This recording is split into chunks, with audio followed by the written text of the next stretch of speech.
Fuck it. Like if you're reading a comic, you should be able to strip away all the pictures and read dialogue to be able to tell, okay, these two are different people at the very least. I want to do more mystery without showing it, or I can leave it up to the reader. What the hell did he actually do? Like, how demented or evil is this guy? Like, I maybe didn't understand that there was I could get nuance and complexity out of a comic book. From different cultures and religions and mythology, stuff like that. I was just wrapping all of my favorite stuff into a comic. Writing is the voyage of discovery. If he doesn't know how the story's going to end, then they can't figure out how the story's going to end either. And my thinking has changed on this, that you just got to make the bad guy bad. I think the important thing is, either way, is just don't make the villains impotent. You can interject different aspects of your own personality if that's what motivates you to write, but every character that you write can't suffer from like crippling depression, and every character that you write can't be like the raging bitch. You have to put yourself in their shoes to relate to the situation that you yourself put them in.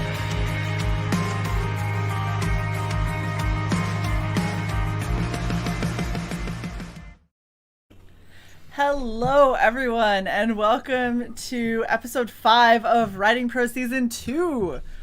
How is everyone doing today? How are you, Alex? I'm doing awesome. I saw a good 8 frames of our intro, so we're chugging right along. Chromebook heaven. When I was watching it. Yeah, you need a fund. We definitely need to get a fund for you to get some other kind of device. Right? We're trying, damn it. We're trying. John, how have you been? You know what? Doing well. Well, thank you. Good. Yes. How about you, Gibby? I'm doing great. No complaints. Fantastic. I have a Hoping complaint. For a snow day tomorrow. Me too. I lied. I have a complaint for Mr. Gibson. Well, finish introduction, then you can start the complaint. Jerry, how have you been? I am doing great. I got tonight off, so everything is going smooth, seems like. So sweet. You know what? I'm glad that you're able to join us and not have to drive out to a random library parking lot to try and steal some Wi-Fi. It worked a couple of times, but I'm just saying. Hey, the company I work for got me a new device, and it's got hotspot, and it's really nice. Look at that! There you go. Is that a shield on your wall, or is your painting askew because it's bugging the shit out of me? It's an old door that my wife keeps in the corner there. to. Okay, because it looked like from that image, it did look like it was sideways. Like, oh, the OCD is kicking in. Make not. Oh my gosh! All right. My house is on a hill. Just to hammer everything down.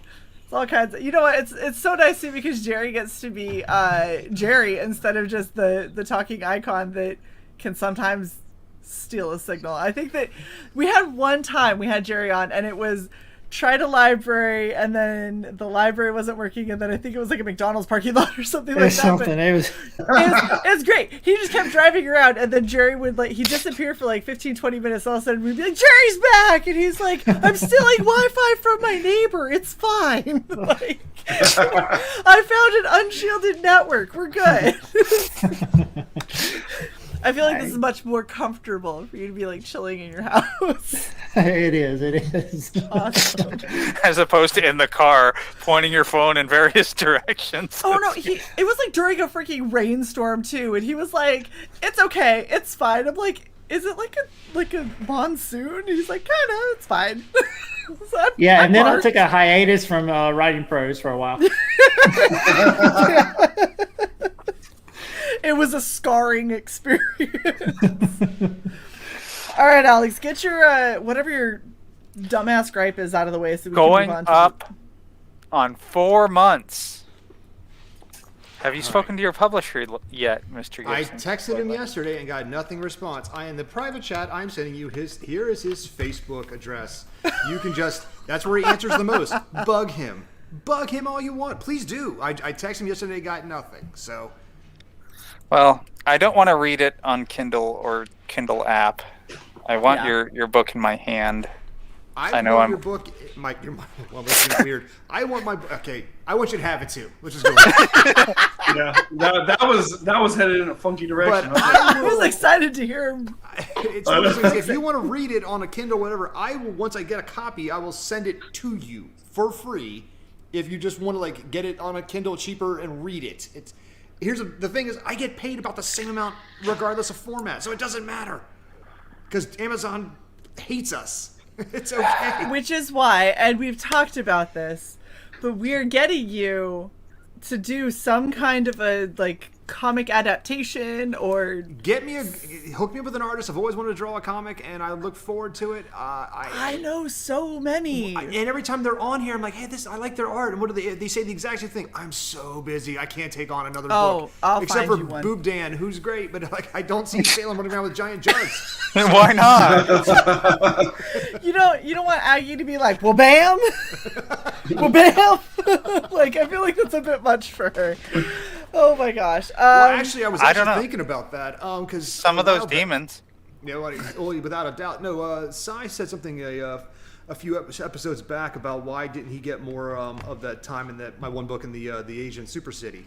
Mm-hmm. And I've been pondering doing a side story where a couple of the characters go back, like tangential from the main story, and like I would like to get with you later and like what do you want out of a story, because I've got some plot ideas of like something I want to do in the setting I can easily set there. So what is it that you want out of that to see out of that world, and I can easily indulge? See, I will absolutely talk to you about that. I'm going to be honest, Gib. This is something I think it'd be really cool, and this is like totally off topic, but fuck it, because it's still about writing. You've got these really cool worlds, and there's really cool aspects of it that we don't really get to see a whole lot of. Right. Do you know how fucking badass it would be for us to do an MK Gibson Indiegogo where you offer your books as like a set of what you have, and then you do like maybe some of the side stories, but you do it as like a visual compendium, or you do it as like a graphic novel side story. And so everything teaches me how you to still do that, get to condense like 100,000 word book into like a comic. No. Read the books. No. Yeah, have the books normal, but I'm saying like you're talking about going back and visiting that. Like an illustrated version with like, certain scenes and things like that. Yes. That'd be very cool. That would be awesome, because then you get a little bit of we're going to see what some of the environments are that we've created and some of the creatures and some of the vibe and everything, without you having to turn a novel into a comic, which is difficult. And I think for a lot of what you've written already, it would lose a lot of nuance. So we could end up doing that with small little side stories, and do that for a couple of your books. I'd start with say like To Beat the Devil, and then see how if people liked it, then go from there, kind of thing. Oh hell yeah! Flotsam is gonna be gruesome. Yeah. I get a lot of people like those books, but I get the every other book is torture porn like critique from time to time. And, I've gotten that. And you can't. Since the topic is plot armor, I don't believe in like defending your protagonists. I like to see them suffer. It hurts, but you've got to. If you push them into a realm that they've never been before, then new stories emerge, because you have to figure out what are they going to do next. Because if it's just power fantasy, that's not fun. So, yeah, your characters do not have plot armor whatsoever, especially given Flotsam and then the last book. That's the thing. Anytime there's a book, especially like in this modern era, where every other book is first person, because that's what sells right now.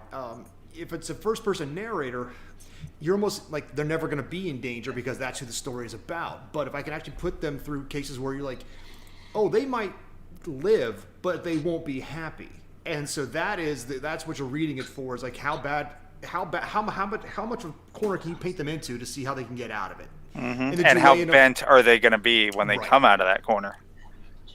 Yeah, without a doubt. Because like what I have planned to do with my protagonists in the next couple of books, it's not good. So you're always very brutal. Leave Aggie alone. Oh, no, right? Aggie's making an appearance in the book, the new Technomancer I'm writing now. Oh, really? Yeah. Well, she was in the original series, and that's where I got that idea for that character. Was when I was writing her, and I was like, what is this person's backstory? What is it like? And that's where the entire Hammer of Witches novels came from, is because I wanted her story that predated the Technomancer. But she is one of strength and suffering, because that's what a great hero has to do. They have to be strong in character, and they have to suffer. At least that's Yeah. my belief. Yeah, I absolutely agree. There has to be an arc, and Yes. and to go back to our topic with plot armor, you rob your characters and your overall story of any type of arc, any type of advancement or growth whatsoever. Shay, I saw that question you highlighted in the chat. Yeah, I mean, goes right back to what we were saying: how to hook up with an artist. So this is something I wanted to kind of talk about because I think that there's a lot of really good novels, and we have a lot of good novelists out there, and wanting to turn something into more of a graphic novel or a comic kind of feel, not to mention just, you know, us average Joes that are like, I have ideas and I really like them, but I should not be the one that draws them because that would make people sad. So for Hey, look at my mug. Look, just because people pity buy your mug does not mean you should make a comic of it. It's terrible.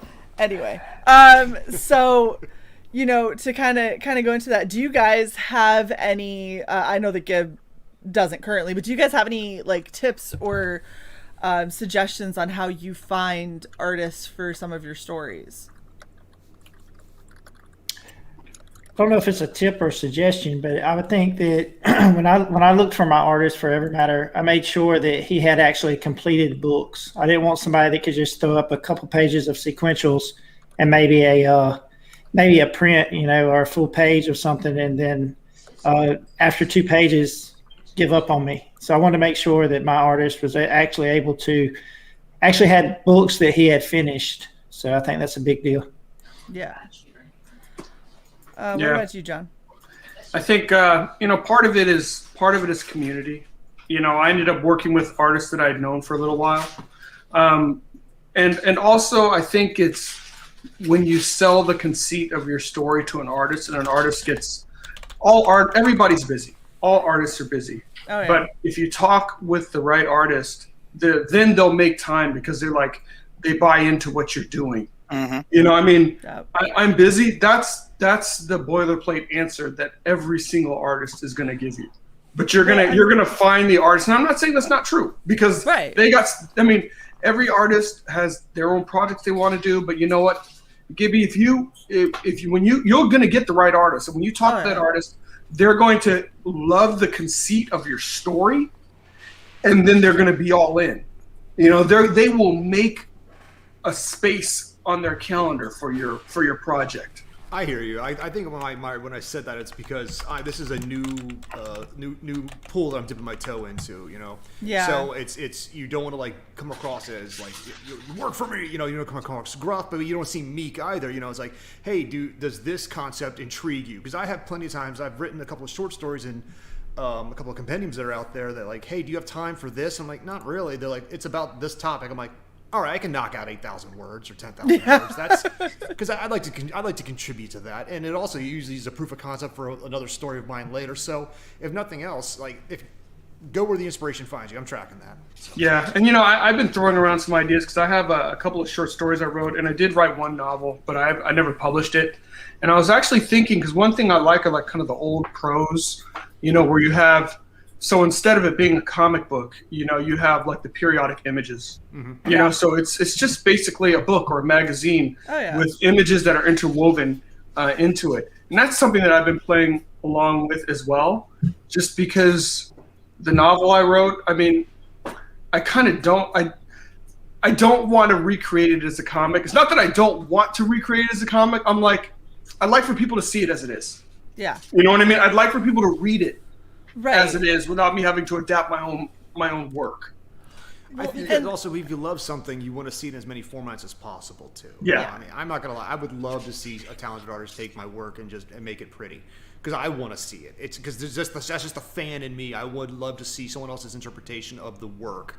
You know, and that same thing is like whether that's a video game, anime, a comic, something. You know, like I love seeing work that from whatever medium transcend other mediums. Because that speaks to the caliber of the work itself. Something you might go ahead. I'm sorry, Shay. Go ahead. No. Go, Jerry. Go. If there's something you might want to think about too, is whenever you write a novel, that work is completely yours. And then when you enter an artist into that mix, then it becomes it's two people sharing a vision at that point, and it changes a little bit. It's just that's just a nuance that you got to kind of be prepared for. I go with that whenever I work with a new cover artist who I'm trying to explain my thoughts and feelings to begin with, because they have their style. I have what my book is about. But they're like, that's cool, but that's not a cover, and then I've got to work with we work something out. So right. Yeah, I agree with Jerry, because even the writing process for comics, it's different. I mean, of course you're writing and rewriting, but then even as the art starts to be created, you start rewriting again. You start touching the script again because, the way that the art flows or things that the artist introduces. And with the book, I just wanted the book to be the book. So I was like, I've got a buddy who's a great artist, and it's one of those things too where it's just different, because I'm like, when I work on comics, that's what I want. I want that collaborative process. Then with the book, I'm like, I kind of just want to have it as it is. No. So my buddy is kind of drawing some images and I'm like, that's cool, but that's not what I wrote. Yeah. And I'm not rewriting this darn book. It's so funny that you say that, because literally, all right, so my short story is coming out on Wednesday, right? So everybody who backed the Kill Journal, you're getting that digital release of it on Wednesday. I am not shitting you when I say Adam showed me what it was all lettered, like here it is finished, and we were still editing. I was like, hey Adam, I don't like how these came out. Can we change these to this, this, and this? Hey, and there's this over here and this little thing. Like, I nitpicked the fuck out of it, and I was like, I'm really sorry. You can tell me to go get back because you already paid me, and but this is kind of not what I was thinking, and I kind of like this a little bit better. And he's like, no, these are good. And he changed a shit ton of it on the fly today for it to be released on Wednesday. Yeah, that's the comic book creation process. Yes. Until you've published that book, you're still making tweaks. Yes, absolutely. Till it goes to the printers, yes. And it's done. I mean, when Shay and I are reading through Magna, I'm like, hey, hey John, you haven't printed this yet, right? Because there's this one piece. I was like, thanks. I'm changing that. Hold up, I got this. So there's a typo here, and this girl appears to have had her face wished away into the cornfield. You're like, that's with the ghost face killer. I'm like, there's no ghost face killer. Oh, kind of missed something there. All right, let me change that. That poor girl. What did that tank do to you? Right. It's so funny though, because it is such a different process, and to get a little bit more specific to answer the question, where do you go to find an artist? You gotta jump into these communities. Like the way that I'm looking at artists for other books that I want to do, I've got my anthology. Well, my anthology, I don't want to commit to one artist. I don't want it to be one person's art, because these are different stories with different feels, and I want all the art to be reflective of those specific stories. So I'm picking a myriad of artists. I'm picking a bunch of different people to do things in a bunch of different ways. Some will do sequential, some will do pinups, some will do several pinups, some will do kind of what John was talking about, where it's going to be more of a short story and it's going to have interjected photos every now and then to kind of go along with it.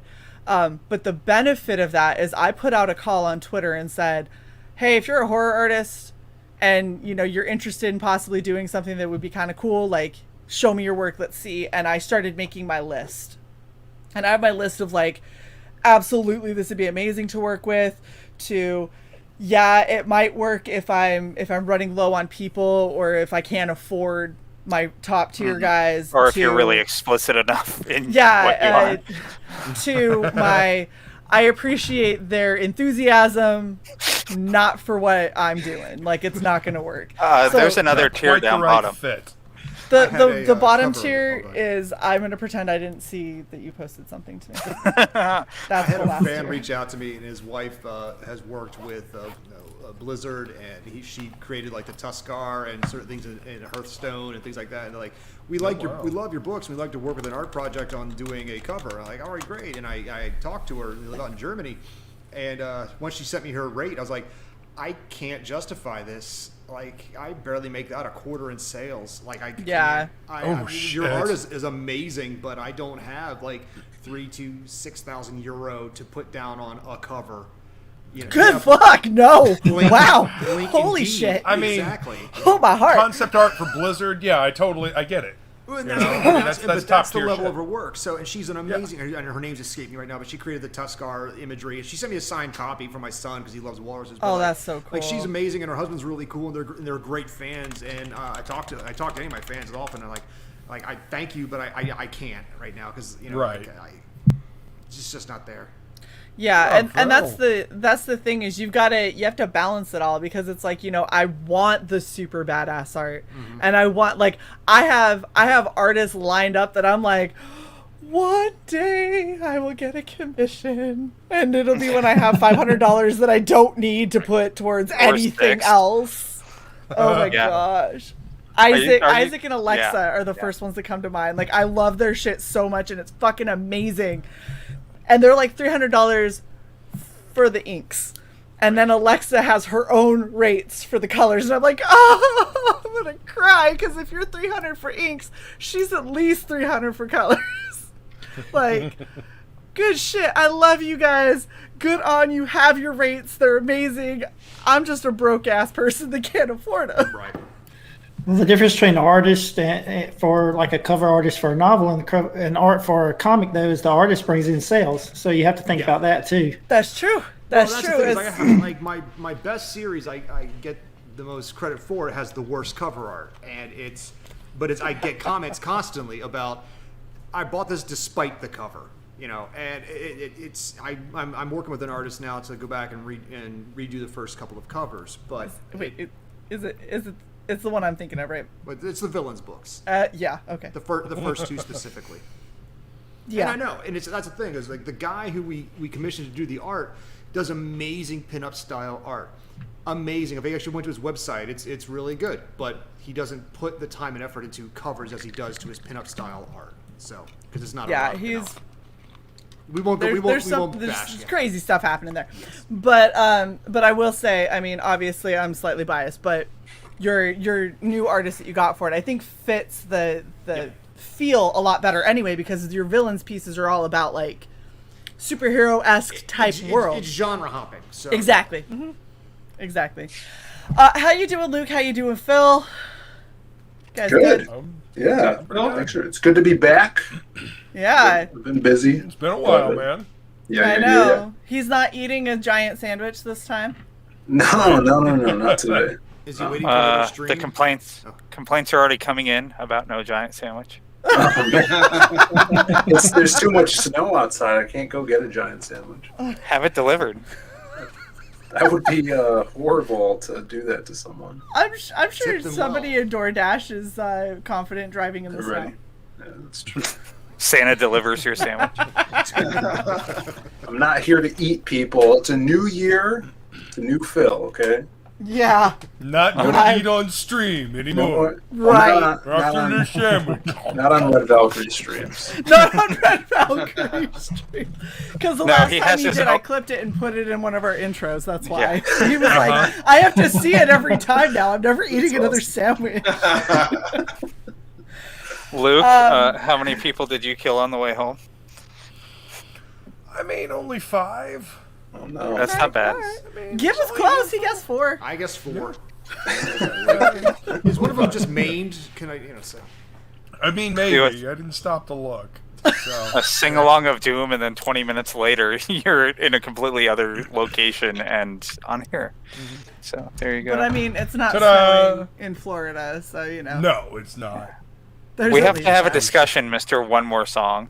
You kind of get on a roll. And, I'm gonna wrap up. I'm supposed to be on Writing Prose in 5 minutes, and we're like, Luke, we pushed it to 8:30, and he goes, oh, 8:30? One more song. Okay, one more song. We're like, bruh, okay, you're like 20 minutes away. You need to wrap. He's like, okay, I'll stop. Oh yeah, that's right.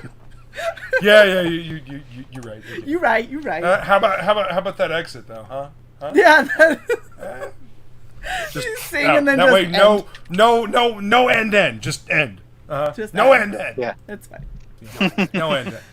All right, Sai, I'm gonna let you kind of run this one because this was your baby. Have you lost your fucking mind? I'm gonna let you at Probably. least throw out the first couple questions. Yeah. How's everyone doing? No, that question already answered. Try again. New one. Who hates Shay? I don't hate Shay. I think Shay hates Shay. This is actually an intervention. This is an intervention right now. We're here to confront I don't you, hate Shay. myself. I'm kidding. Not entirely. Just. I just want to point out I'm very proud of myself for not finishing that bottle of scotch while I was. Oh please! You had like a quarter-inch left at the very bottom. There is still at least one little, snifter full of scotch left in there for later. And Your thing will run it over, Fuck sir. You. Exactly. Exactly. Thank you. Shay, I'm just here to look pretty. I don't know why you're. You're the one that picked the topic, bitch. You're the one. You that made gets to me come up pick with the question. topic, and now you're making me talk. I made you There pick a topic, any topic. You picked plot. Help armor. a poor Chromebook struggling cyborg afford an actual computer while showing support for your favorite show. Just interface with the Chromebook. Just right. That'd be a downgrade. Shitty. Holy Right? shit. We don't use USB-C in the 31st century. Sorry. All right, Side so doesn't integrate with trash. since Sai is obviously not going to bring it at all, I'm on carry the strike. weight. I was gonna say I think one thing that would be Wait, good to kind of Is start. that a fucking fat joke? I didn't know. You just said I. Okay. Do you want it to be? What? I would really like to get through a question. So one of the things that I thought would be kind of good to be what the difference Here is we go. between plot armor and character armor. All right. Let me Google that real fast. Who wants to dive in? Does Sai know? Because I'd like Sai to enlighten me on that. Enlighten you as to the difference Phil- between plot Phil, armor you versus. sound like me making sure that I have my definitions correct by asking Yeah. the panel the question. You're like, I would like to know Sai's opinion on that question. Okay. 'Cause I So haven't researched it. here's my thinking. All right, you basically have two different varieties, and we were talking about this a little bit backstage. So you have the kind of armor that you put on a character because maybe they're full on Mary Sue, maybe they're just your favorite character in the book, and you don't want to see them suffer. So basically, you walk them down this golden path, the Jon Snow survival path, as Gib put it. And that's plot armor, because for the sake of the story, you have to keep that character alive and not bent out of shape. The other thing that I was thinking of when Shay asked me to come up with this topic was basically having to do with the outrage culture that comes after you, demanding representation.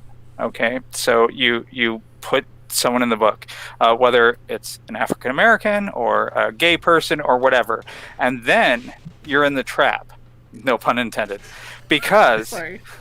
Shut up. Because if you do anything negative to that character, you're inviting the mob. Yeah.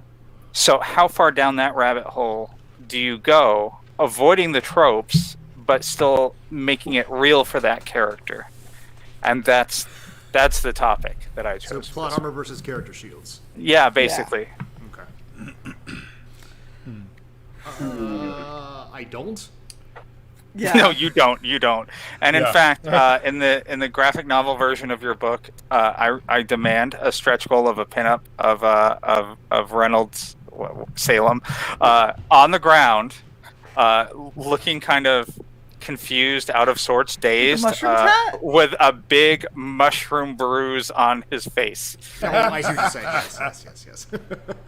Must happen. Just because you get hit with a dinosaur dick. Yep. No, I think it's one of you hit the nail on the head when it comes to outrage culture, and I think the real what it comes down to is like, are you writing for yourself? Are you writing for your core audience? Are you writing for just in caseism? And if you're writing for yourself and or your core audience, you already know what they're going to say or not say when it comes to how you write your story. If you're writing for the whataboutisms out there, then you're going to write nervously. You know, if you have to kill off a character who is a person of color or a different sexuality than a straight white person, then does it fit the story, or you're just going to suffer the slings and arrows of people who claim they buy the stuff but don't? You know, you can't live in fear. You know, go with what's right for the story. Wholeheartedly Always agree. story first over plot armor. You know, Right. I really like this character. You know, I really enjoyed this character, the way I constructed this character, their backstory and all that. If the story requires that character to die, you can't not follow what the story is. You got to tell the truth. You know, you got to tell the truth with the story. You're receiving this story from somewhere, wherever the fuck it's coming from. You got to tell the truth. So this is a good topic for me because right now I'm deep diving into the character The Shadow, and The Shadow was created in the 1930s by a writer that went by the pen name Maxwell Grant. And side note, I think it's pretty cool. Writers after the original writer actually used that pen name to pen The Shadow, which I thought was pretty badass. But his real name was Walter B. Gibson, and he was talking about writing that character and just writing stories. He said he would come up with a character and let the plots kind of fall around the character. So it doesn't feel like the story is kind of a forced plot.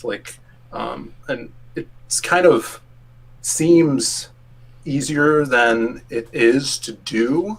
And I kind of personally want to go deeper into that direction and see what comes of it. But the character armor you guys are talking about with,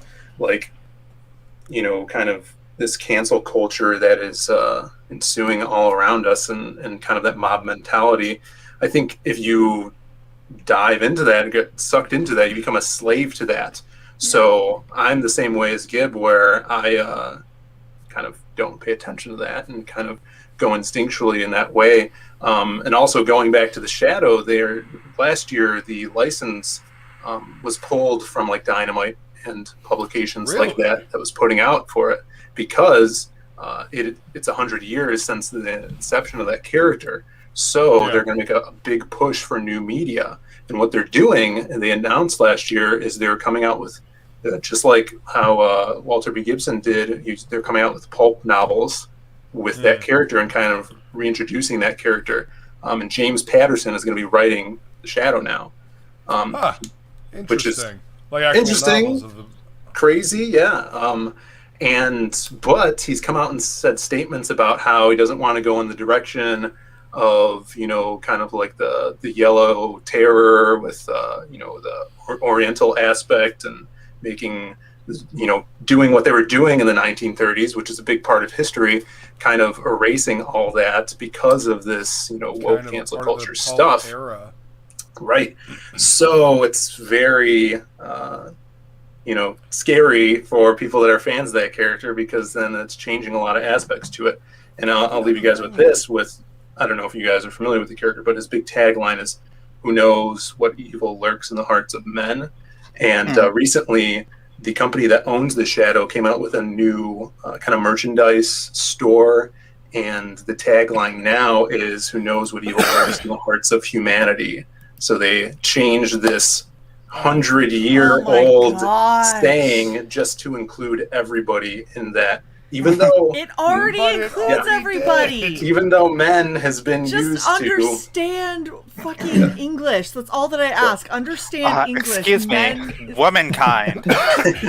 No, okay. The worst one. I've had somebody legitimately say to me, I feel like you should be very proud to be an air woman in our U.S. Air Force. And I was like, do not ever call me an air woman again. And they were like, but airman is sexist. And I was like, no, it's English. I was like, I Amen. swear, Air if you call me air woman, Like, Air I woman. will put your ass on the ground so fast I will show you.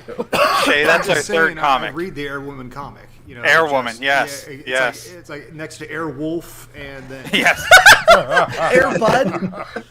Airbud. Yes, there you go, Airbud. Like we were saying at the beginning of the, like, before some of you guys came onto the, or you humans came onto the rest of the stream, I admittedly am like, I consider myself social justice adjacent. I believe in a lot of the same things. I don't believe in cancel culture. I don't believe it. No, yeah, I said it. And I believe in a lot of the same wants and principles, just a different way to get there. And by constantly pointing and yelling doesn't create a bridge. It doesn't help people understand or another way of life, another way of thinking. It just creates a line in the sand and it creates enemies. And I don't accept that. Build bridges. You know, that's what the world should be. So, air woman. Listen here, you bitch. Air ma'am. Yes. That's air ma'am. Wham. That's air ma'am. Gosh.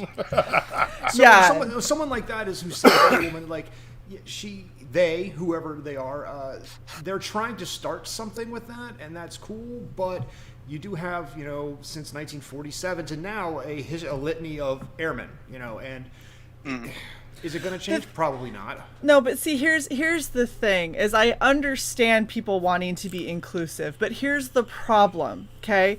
When everybody is a victim, when you believe yourself to be a victim, somebody who's horribly underrepresented, you buy into victim culture and you perpetrate it. It continues. So the fact that it's airman, being an airman, big A, that's all inclusive, because that goes beyond rank, despite the fact that we do have a rank called airman. It goes beyond gender. It goes beyond everything. We all are wearing the same uniform. That's why it's airman with a big A. That's one of the things that you hear all the time in the military. To turn around and change that from airman to air woman, air female, air ma'am, person. whatever you throw out there, what you're doing is you are saying there are airmen and then there's me. And I don't appreciate being separated when we're supposed to be a combined force. And that's something that they do frequently when they start doing this. Well, women are underrepresented. It's like mankind. It's all humanity. It's any one of us that has blood pumping through our veins and a heart. Like, we are all the same thing. Just because you've decided to focus on the fact that shares the same word as something that's gender specific, it doesn't mean it's gender specific. We have plenty of words that mean more than one thing. Off of human, not exactly. off of man. But right, that's like people that are like herstory. Oh my gosh, I hate those people. Stop assaulting the English language. Well, Fuck. I mean, that's tribalism. That is people wanting to be who felt pushed down, let down, and they joined basically a football team of the mind to rally and cheer with. And I'm sure it feels good for a period of time. You know, when I wrote the one book you like, when I wrote the Aggie book, She Dreams of Fire, there's only one white guy in the entire book.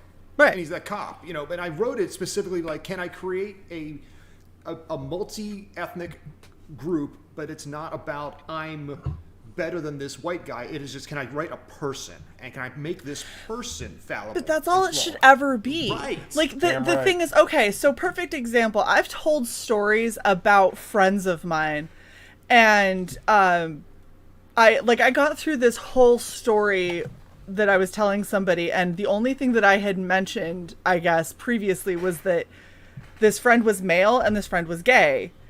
And then I had said something about, he made a joke about the trifecta. And the person I was telling this story to, because I was like, that was like the punchline, and I was waiting for the laugh, and they looked at me sideways, and I went, did I forget to mention he's black? And they went, little bit. I was like, oh, yeah, he's black too. And it was like, oh, that makes more sense, and now it's funny. But that's kind of how it should be, is when you're writing a person, it should be about the person, and the only time that anything like that should come up is if it is actually relevant to either part of the story or to have it make more sense on interactions with other people. Then it becomes a relevant thing. But it's not something you don't have to be like, well, this is my black friend over here, Mr. John Hervey, and he is a strong black man, and in his blackness, Well, I we don't go know. out together. Like, it's too much. Gets You his don't. ass kicked by his son a lot for that accident. I'm just saying. He's black too. I was gonna say, but his son is also black, so He is a black man of indeterminate strength. That's all I'm saying. He's a Hulk class black man. Shit. Shit. But the point is that John, like, when you start putting those caveats on it, you're boiling somebody down to the most basic, and you're saying that is what defines them, and that's what I disagree with. That is, I am not defined by the fact that I'm a woman. Well, it's a moment It's in so time. shallow. It's a moment in time that you. When I was brought up, like anybody of my age bracket might remember those commercials, those after school special kind of commercials. That was like these kids on a basketball team. This one's Irish American, this one's Black American, this one's Puerto Rican American, but we're all American. And it was like that's what I was taught, you know. And then, Yeah. and despite my super racist stepfather who raised me, so when I joined the military and I met people who were gay, but they weren't allowed to say they were gay at the time, but they're still serving their country. I'm like, that takes balls. Yeah. Lady balls or man balls, but they got balls. Jeez, Like, they're big ones. I know plenty of rednecks in my balls. hometown that couldn't or wouldn't serve the military, but still wave a big old flag. Sure. Once I joined the service, and the service taught me, set aside the you. Everything that made you brought you to this moment, and you were going to take like the Borg, and you're going to make that, and you're going to bring that, and make the whole better by your experiences. But we have a common mission to move forward. Yep.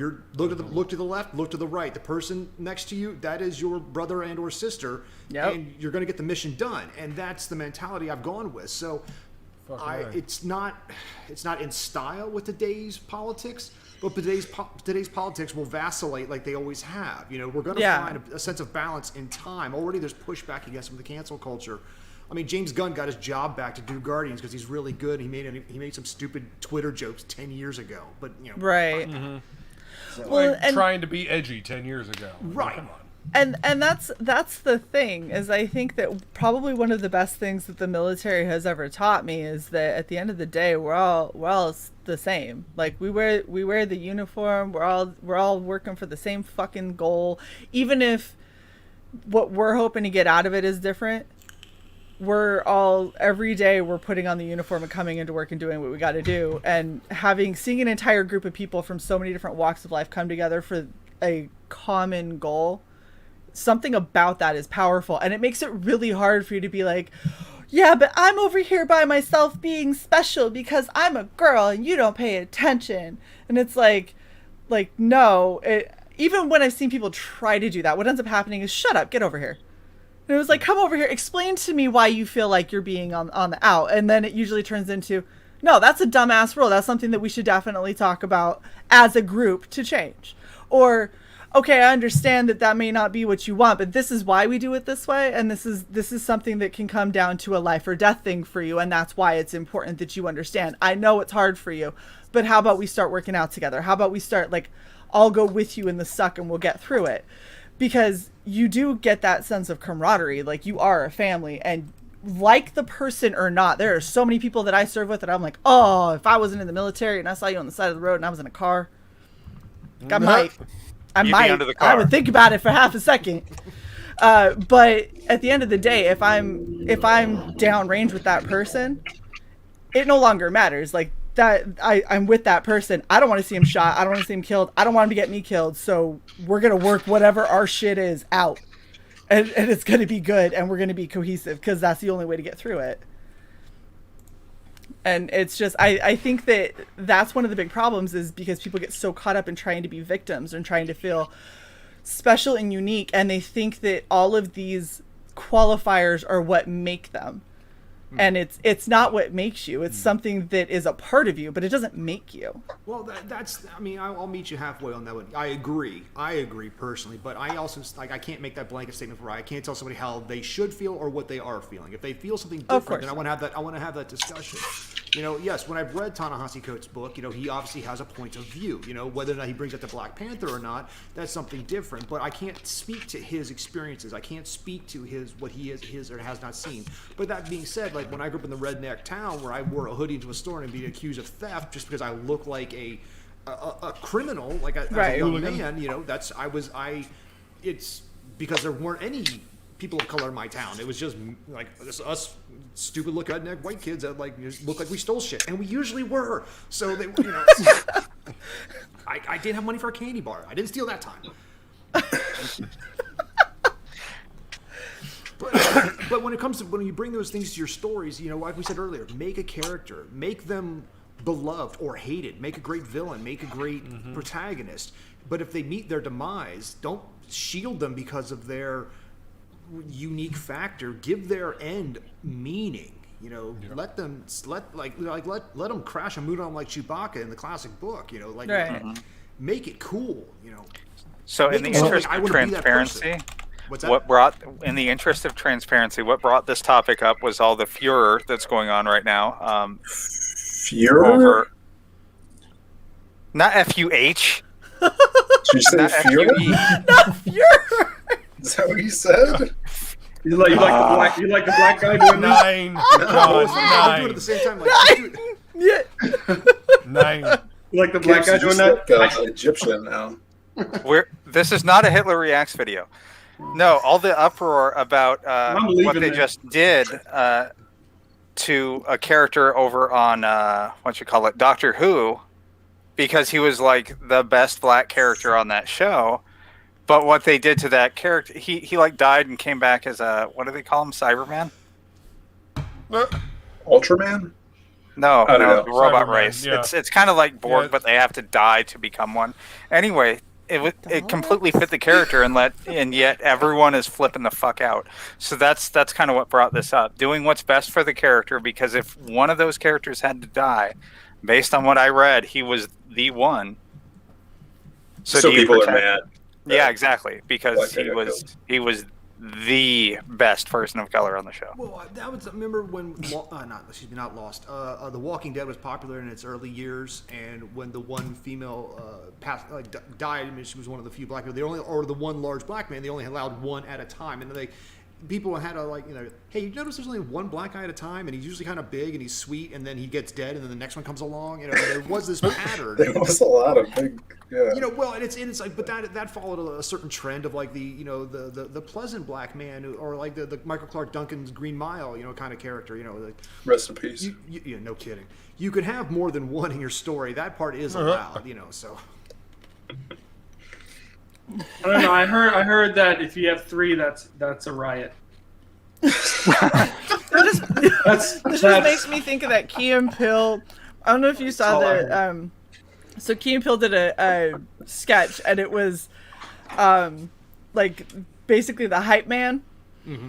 And so there was one hype man, and somebody's like dancing and stuff, and he's like, "Oh, get it, girl!" Like all kinds of crazy. And then all of a sudden, another one's like, shows up, starts hooting and hollering, and he goes, "Hey, I'm the hype man of this group." And he was like, "Oh man, I'm sorry, I didn't know." And he was like, "Yeah, go find your own group." And he's like, I'm so sorry. And he leaves because there can only be one black hype man. And he was like, "I'm the black hype man of this group."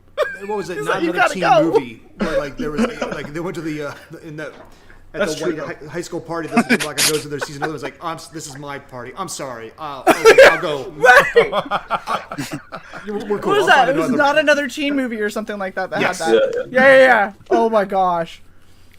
And then doesn't he end up getting killed like shortly after? I don't remember. I feel like one of them ends up getting killed, and they're like, "Oh, I'm not I watching can say another movie now." till I get a sequel to Undercover Brother. So it was terrible. I never saw that. So the thing that I think is funny when it comes to like plot armor and character armor, I don't know about you guys, and maybe I'm just a real sadistic fuck, but I like to create my characters and then like, oh, the world of pain you're about to go through. And I'm just like, oh, well, that's good.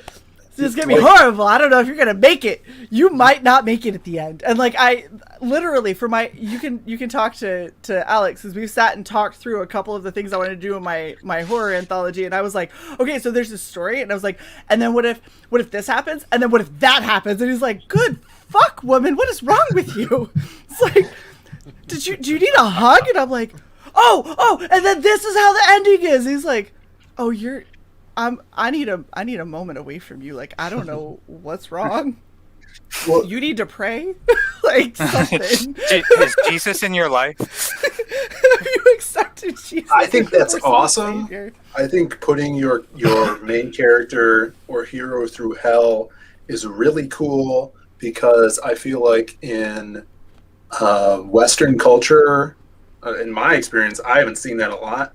You know, I was really exposed to it. My eyes were open to it when I was reading the first book of Berserk, where Yes. Guts gets to, like, you know, 3 chapters in, the guy is bleeding out, his face is smashed in, and almost with his dying breath, he kills the guy that just wrecked him. And I'm like, wow, this is awesome. Like, it makes you feel for the character and makes the moment of his victory even better because he's almost dead. So at that point, I'm like, I gotta try to do this with some of my characters because that's cool, and I want to, you know, get that same feeling to the readers. So a lot of the times you don't see that a lot, but I think when it's done well, it really hits home.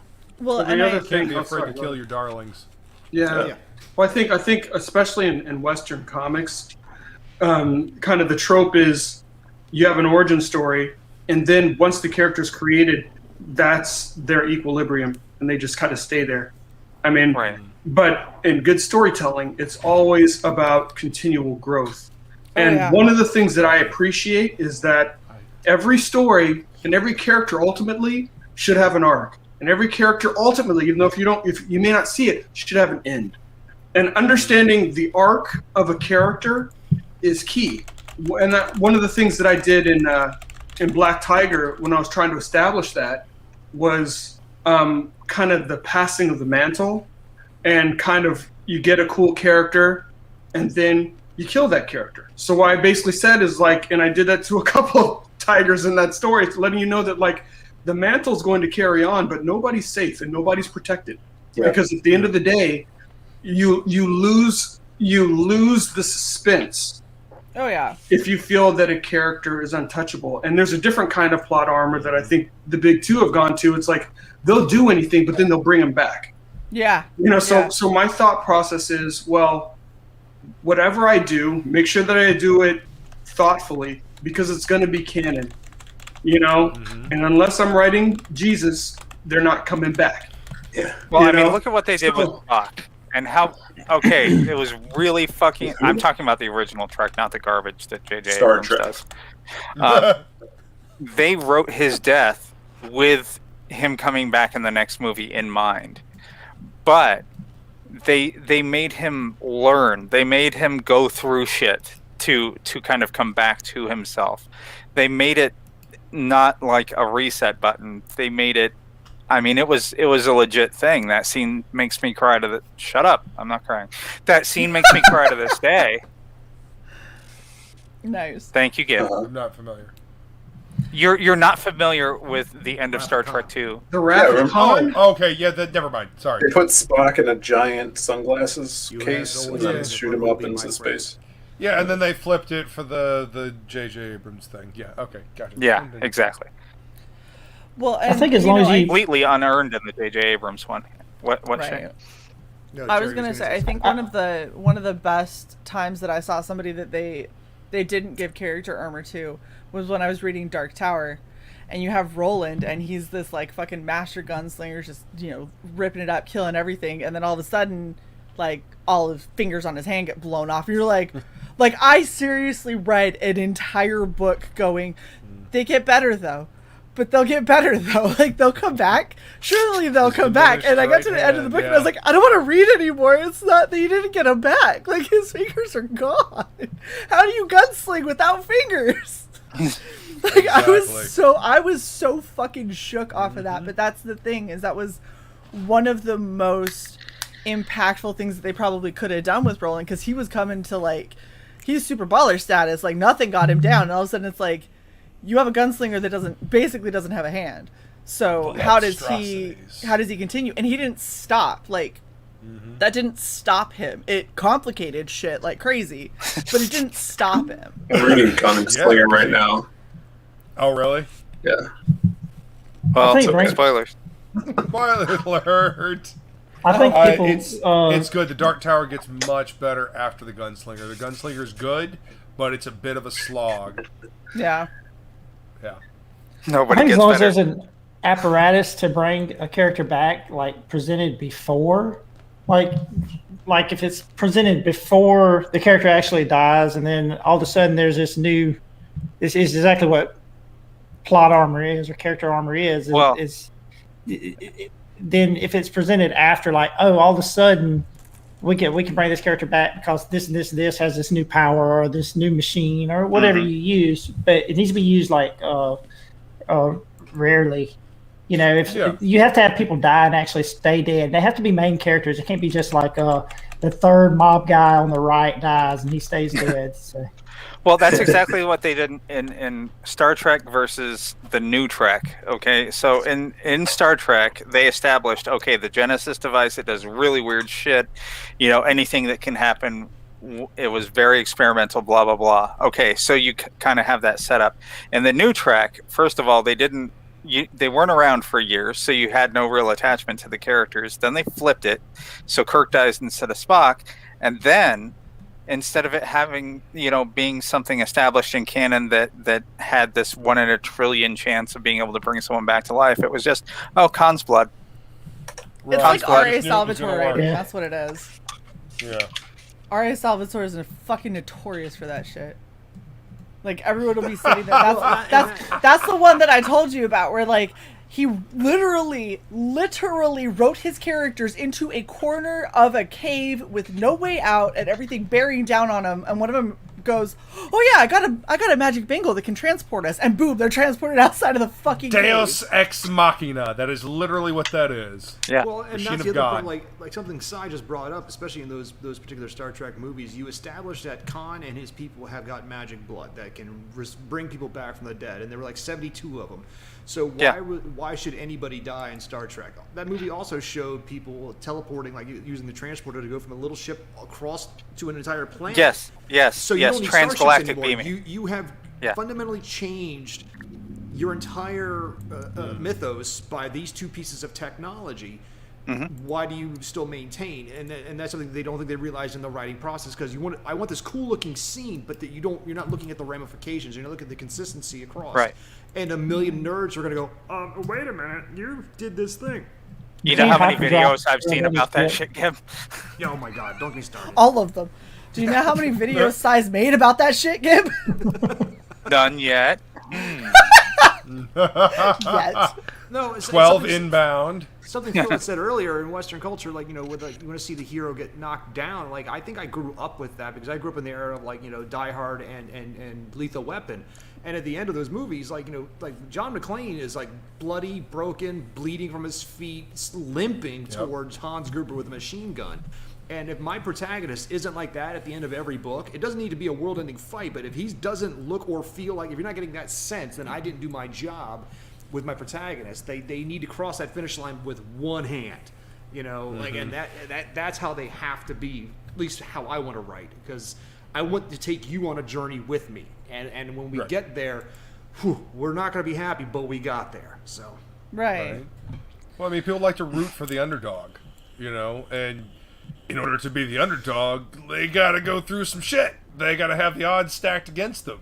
They got to be fighting a Sisyphean uphill battle, every time. Like, you got to give them something worth fighting for. I mean, that's part of their character arc. It refines them. It's like forge. Going through a fire. You put steel in the fire to forge it, and then it has to be hammered. Yeah. And then, you fold it over and it gets stronger and it gets stronger. Your characters get stronger the more shit you put them through. Right. It's called It helps resilience. expand and build their character as you go along. And when they reach a plateau of a new power level, it's like a video game. Well, they just enter, like, they're like level 100 now. That's great. But now they've reached the zone of like level 200. So you've got to draw the curtain back a little bit, like, oh no. They were like, you thought you were good. When I was writing, you read it when I was writing Salem. Like, how do I make a worldly 200-year-old guy seem like Luke Skywalker? How to make him look like the novice by showing him a world that even bigger than he thought. And as soon as he reaches a new level, I just cut him out. I take him away. One of my favorite all-time book series was Robin Hobb wrote it, and it was the Assassin's Apprentice series, the Farseer series, and she built her character up and built him up. This bastard character, this bastard son of a noble, became an assassin, and he's getting better. But by book 2, he gets this one of the villains afflicts him with poison, and like he gets tremors to the rest of his life. He lost all his muscle mass. He can't do what he used to do. And he has to overcome, but like, yeah, you're rooting, and then all of a sudden he gets hit with this, and you're like, but that's not my guy. What happened? And like, you're mad, right. But that's eliciting an emotional response, and because this character's plot armor just went gone, and now they have to find a new way to. It's like as if you were to lose a limb, how are you going to adapt and move forward? And that's what a good writer does with their characters. Well, and I think we've kind of. Sorry, Shay, go ahead. No, you go. You're the one that keeps dropping. I was going to say, I think we've all kind of agreed, at least to some extent, with the general thought that there can be no hero's journey if all of your characters are standing still. Yep. Okay. Agreed. Yeah. You gotta go forward. In hours. What do we talk about now? How's your week? Shay, read your fucking DMs. Oh, good fuck. No.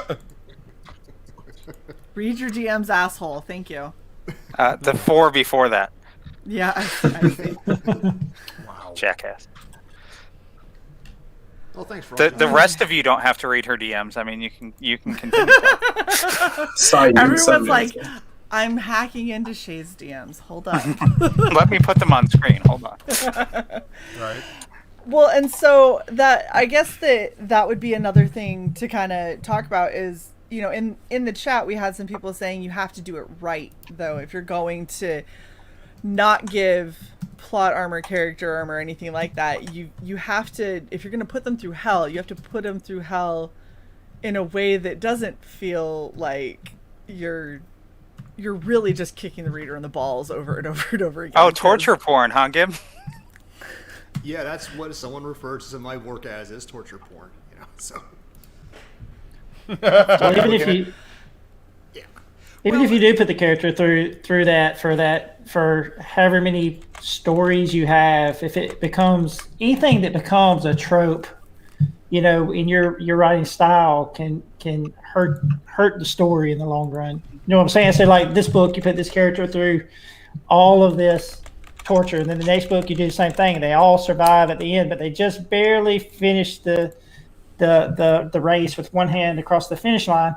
Then at some point your audience is going to say, well, he's not really in any danger. He's not really in any danger. And I think that's what the chat is saying by doing it right, because, you know, you've got to make it has to be believable. There has to be that suspension of belief that he's not going to make it. 100%.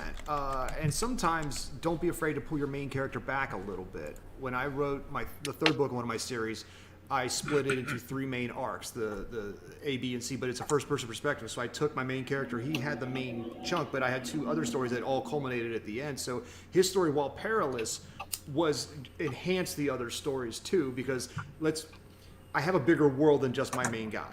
So, and let's focus a little bit on that while you're doing it at the same time. So 100% do it right. And if don't fall into a formula. That's what the real danger is. If you see the formula, if you as the writer see the formula, then you damn sure your readers are going to see it.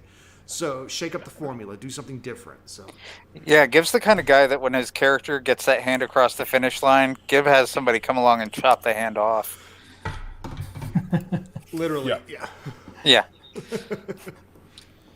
Well, I like the beaten character, you know. But that's in my those style. In my comedies, they're a completely different style of writing. So you don't have to do that in a comedy. You don't have to like mutilate somebody for laughs. I mean, you can, but yeah. I mean, the highs and lows are a little bit different when you're doing comedy. You know, they're not quite as sharp of peaks and valleys. Right. Yeah. I have something to add. Do it. Proceed. So I was going to say this earlier, but then I forgot what I was going to say. And this may relate to what we're saying now or before. I don't remember. But Mike Barron, comic writer for decades, he says a comic story or a story should be like a football game where one team has the ball and they're running for it, and then there's an interception, and then your other team runs the other way. So that would be your protagonist and antagonist. To especially, pertaining to a monthly book, when you're writing issues month to month, and you have this back and forth going to build up anticipation until someone scores a goal. And that always stuck with me. I thought that was really cool advice, especially doing comic books, because you want that back and forth interaction. So I don't know what that pertains to, but I wanted to say it.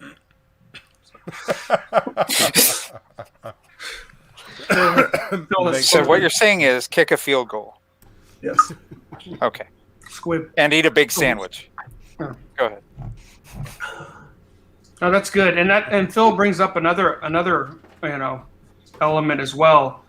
We're not since we're not writing monthly, finding kind of the right amount, the pace, the tenor, kind of the right amount of meat to give people when people know that they're not going to get the next volume for maybe a year or, something, so it's, making sure that when you're delivering content, you're delivering a book, you're giving people, enough. You can't just give somebody, the first beat or two of a story and say like, I'll see you next year. I'm like, I didn't get to see the character be the character. Right. So I think that's one of the setup for the character being the character. Yeah, but I didn't get to see the character be the character. You can do that in a monthly because I'm gonna, you'll be back next month. But if you're not going to be back till next year, that's tough. Yeah. Yeah. So it's a bit of time to wait for more story.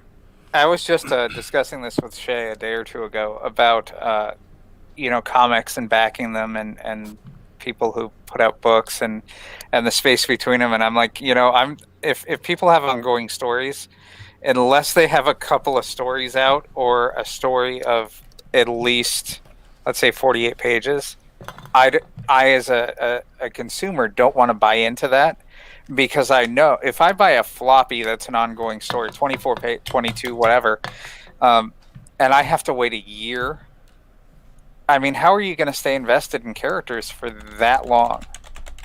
Yeah, very difficult. Remember. Yeah, I think it's a disservice to the fans.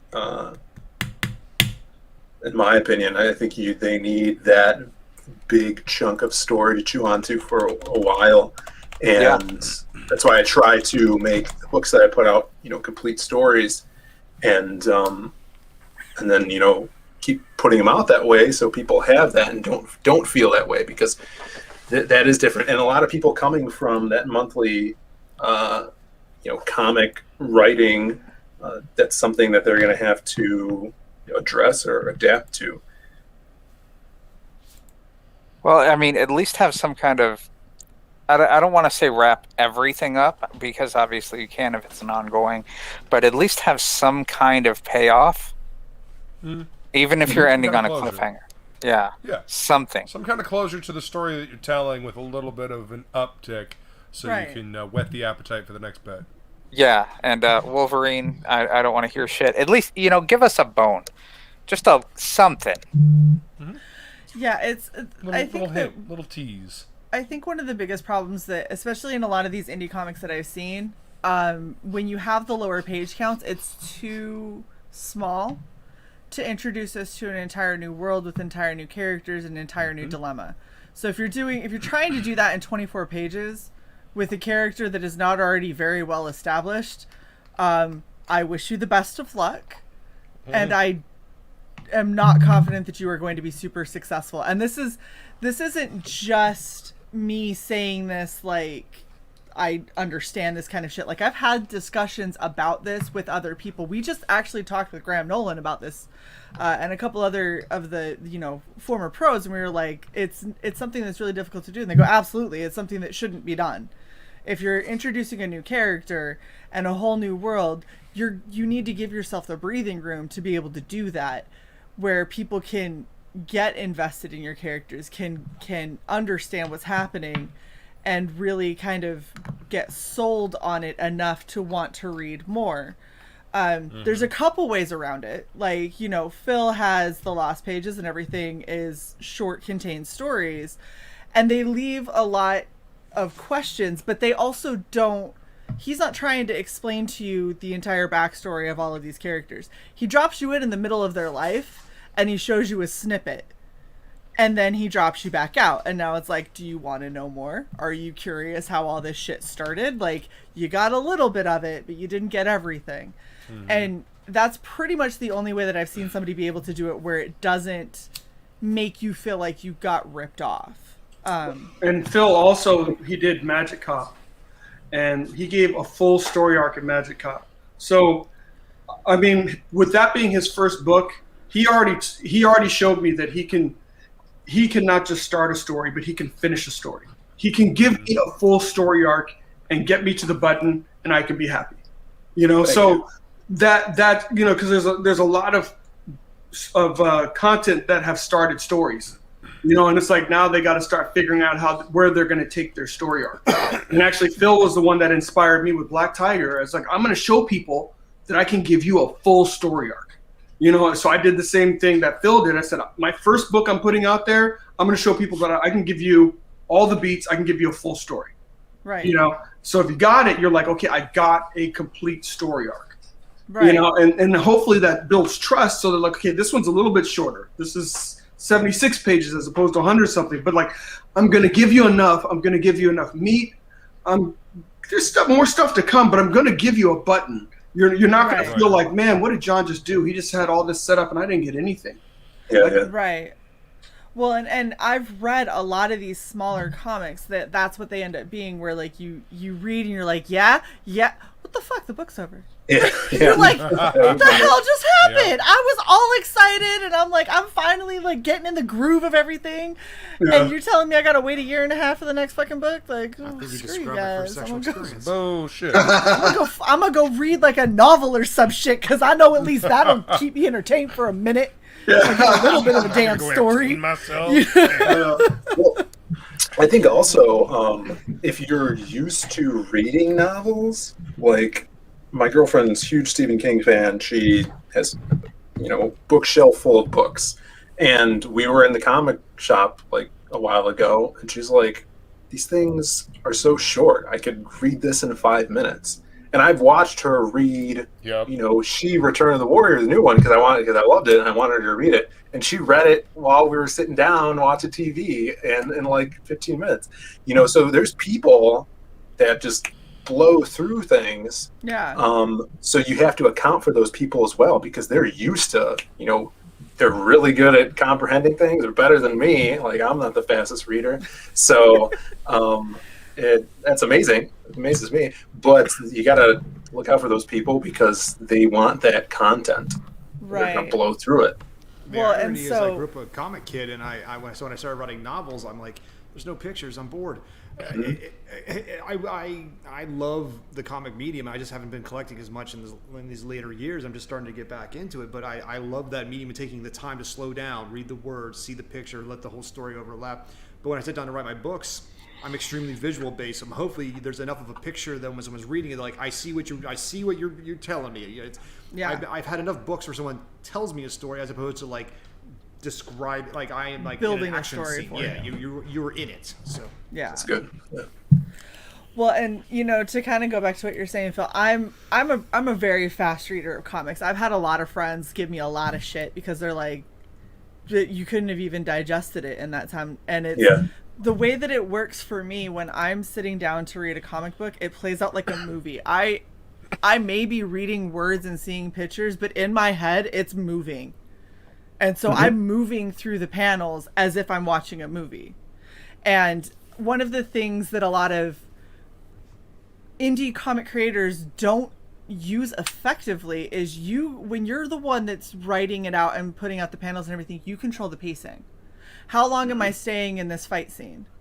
Is this going to be 3 panels and we're done? Because to me, that's somebody jumped out, I hit him with a stick, we moved on. Yeah. Like that's how quick that was. are we going on for 10 pages? Because that's like, holy fuck, we're fighting a war, or this is Dragon Ball Z.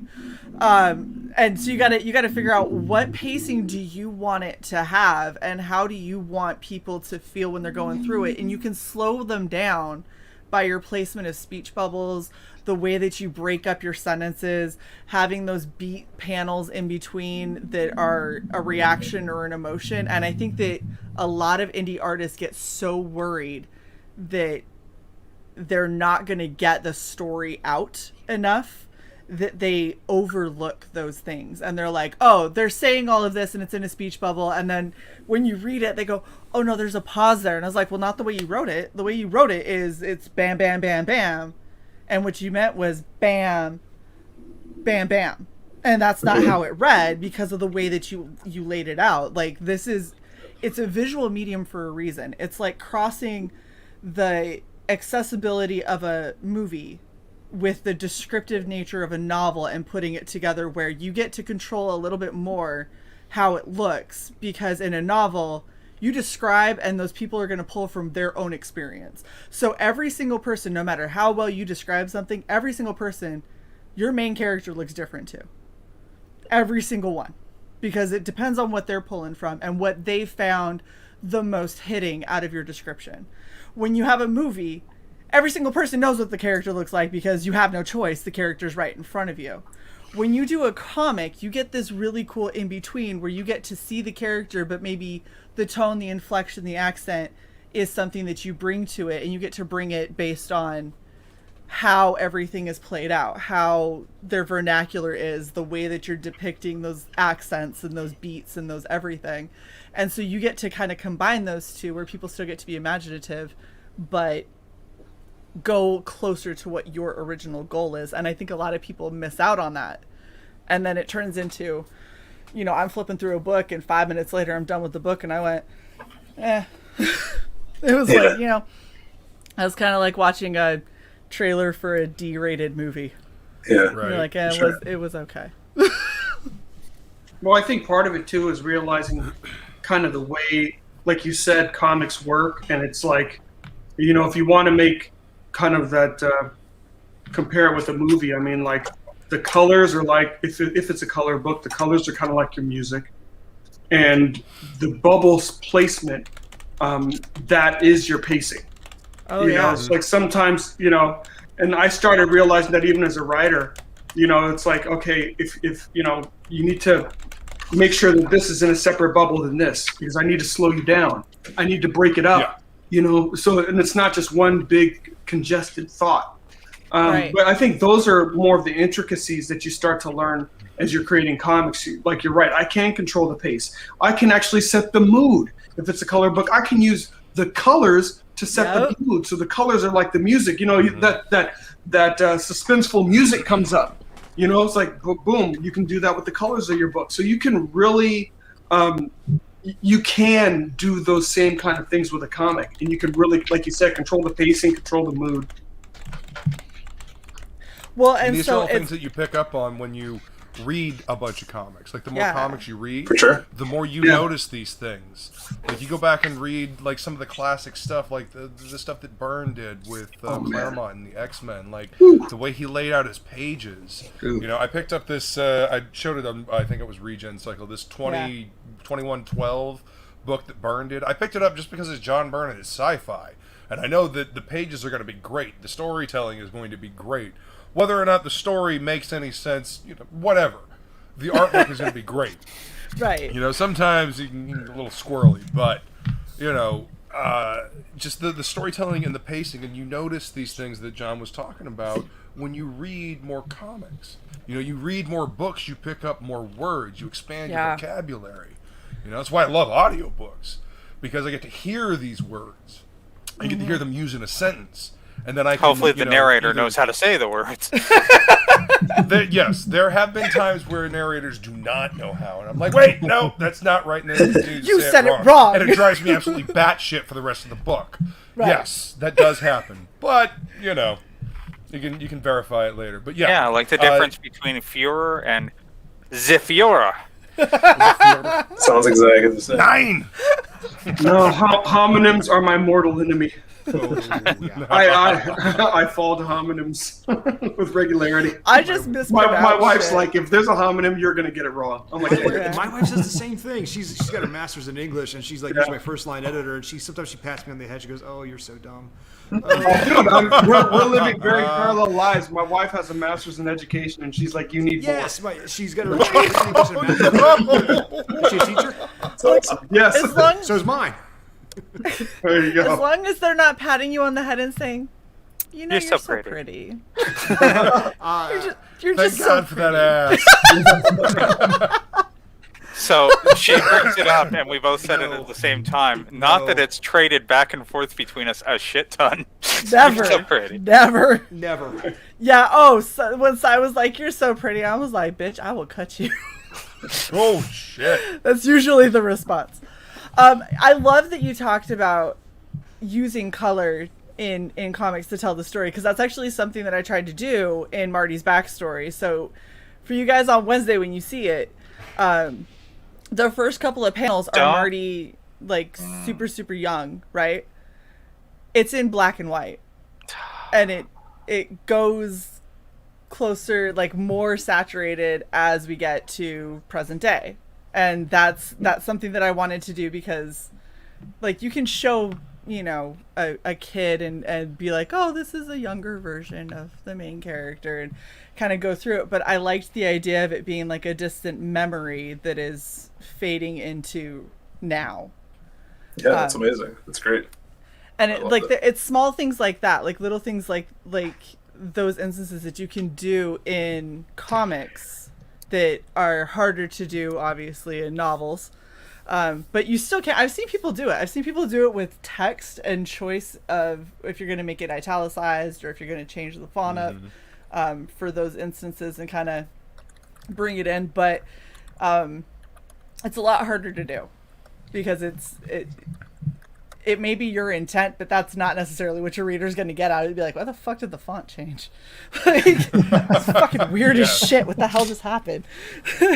These are subtleties in storytelling that are only really available to comics. I mean, you can kind of do it in film, you know, fading in from black and white. I mean, look at Wizard of Oz for a prime example. Yeah. But, you know, subtleties in storytelling that you can only have with a piece of art, you know, like a scene transition, like some of the shit that they did in Watchmen, you know, with Dr. Manhattan and whatnot, some of the stuff that Ditko did with Doctor Strange back in the 60s, you know, like just there are certain things that we can do with comics that can't really be replicated, at least not easily in other medium, you know, and we should take full advantage of it. Again, you read more comics, you see this stuff, you use it.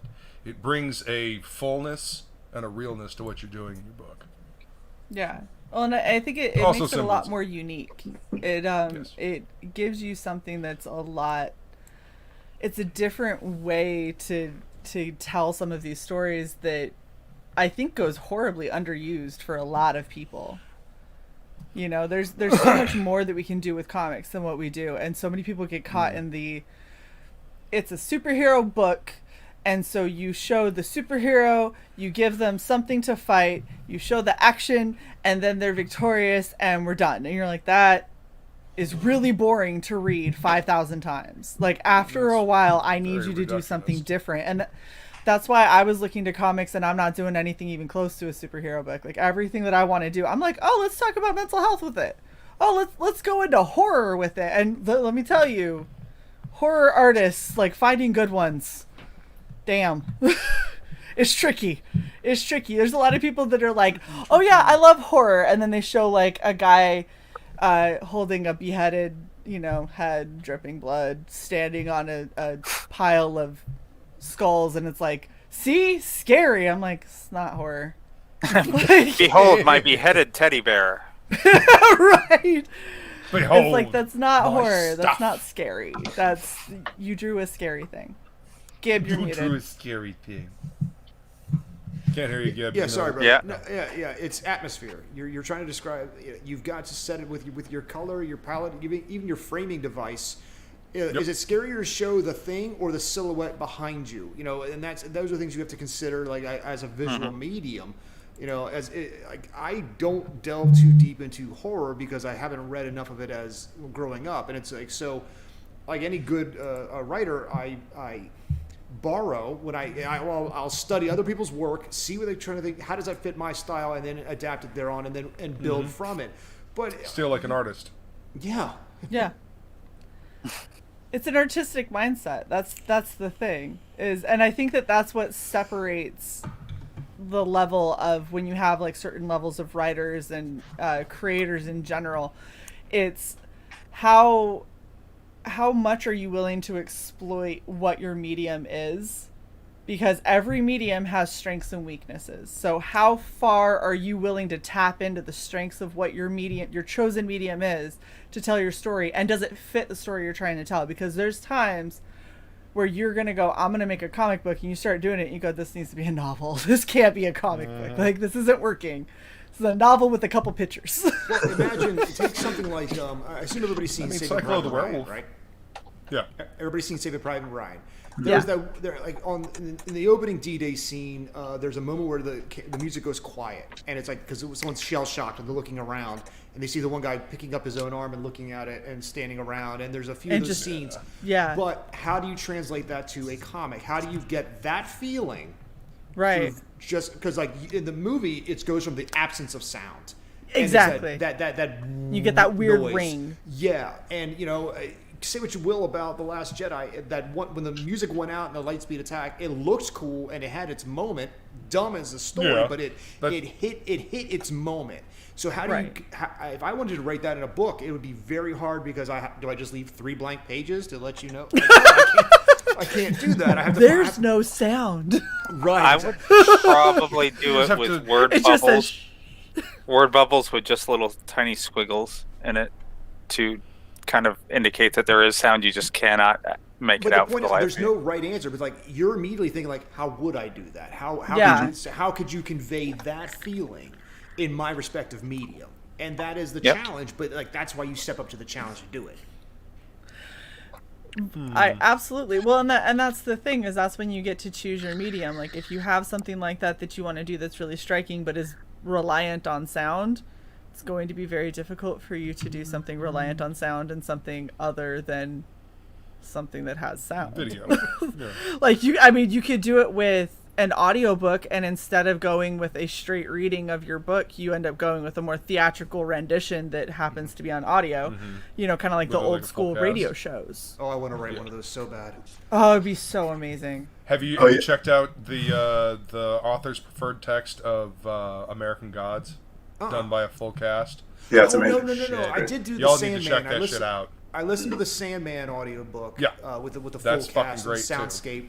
I grew up reading that comic and loving it, so it was like I could follow along because I knew that I could see the pictures in my head, you know. But the actors did a great job, but I don't think it hit as quite as well as the original medium did. But it was still very enjoyable. So definitely.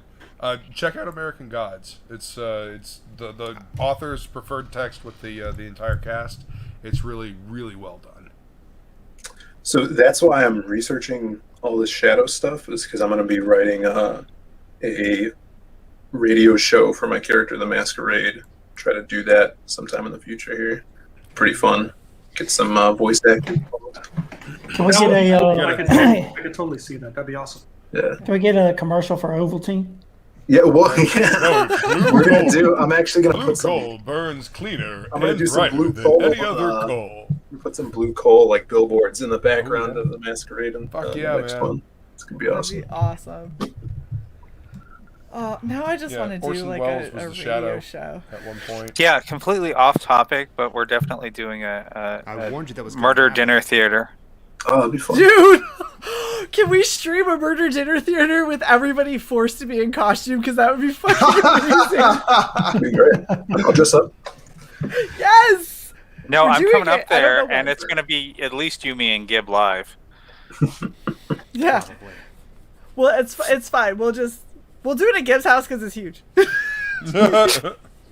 You have the room. Like how they just invited themselves over. They clearly did, yeah. He's like, change the locks. Like, Shay'll never make it up the driveway. It's fine. Seriously, his driveway is like, don't park up there because it's terrifying to. It's a steep incline at about 100 to 120 feet, up on a hill. So it's fine. Nice, but it pisses off the Amazon guy. So yeah, exactly, Silver. Exactly. Well, we moved away into the country for a reason because I wanted my son to grow up bored. So just safe and bored. So that just when he reaches a certain age, he's like, "This sucks." I'm like, "I know. Go live somewhere. Go weird. somewhere else." Daddy slept under a bridge in England, so should you. Just go do that. Like I wanted you safe until you reach a certain age. I did my job. Now go live life. Yeah, Well, I feel like we need to get you a pulley system for your poor Amazon. What, you mean guy. like the bunny slope thing? Like you just hang onto the little rope and it pulls you up. So yeah. No, because my snowblower busted, so I'm out there shoveling that thing today. So I'm like, oh, this sucks. Oh my gosh. What else do you guys want to talk about? It's really an hour and a half in. We're going to talk about our murder mystery dinner party, obviously, because the chat went fucking nuts. Because we need to develop it first. So I have an example of a character plot thing that when I was developing the Lost Pages and knew I was going to do that, I really wanted to do my Crimstone character. And for those who don't know that character, it's a female character. Her name is Taz. She is like this, athletic, buff chick when she's older, and her imaginary friend from when she's a child comes back into her life, but he's like this ravenous monster in her mind that has been fighting all of her inner demons for years. So I had that idea, and I was asking some friends because I'm like, oh, it's this female character. It kind of, delves into mental anxiety and self-esteem issues, and she's not a lot of people know this, but in the story it is touched on. She is now into chicks. She's a lesbian now, and she's also of Native American descent, which I don't make a big deal. And it's something I wanted to do because I thought it would be cool to just felt right for the character.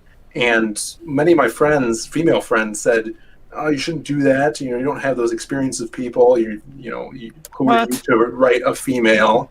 And I was standoffish from it, and then I kept asking people. I'm like, I think this is where the character should be, because originally the character was going to be like a buff black guy. He was going to be that character, but he was a very flat character.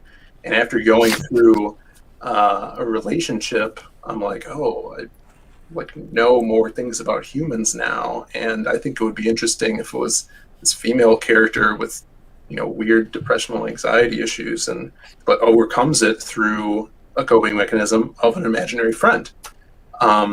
So if I held up to those people talking about how who are you to say how a woman would feel in these situations, I wouldn't have that character Crimstone, who recently, a couple weeks ago, we put a poll up on Twitter, and for all the backers that backed the book, and Crimstone was the second favorite character from the book. It was, I think, got like 29% of the vote out of the 4 top characters, and just under the Silhouette. I think by 2 votes, the Silhouette beat Crimstone, and really, I think a lot of people like that character. So I'm glad I didn't, succumb to that pressure of people.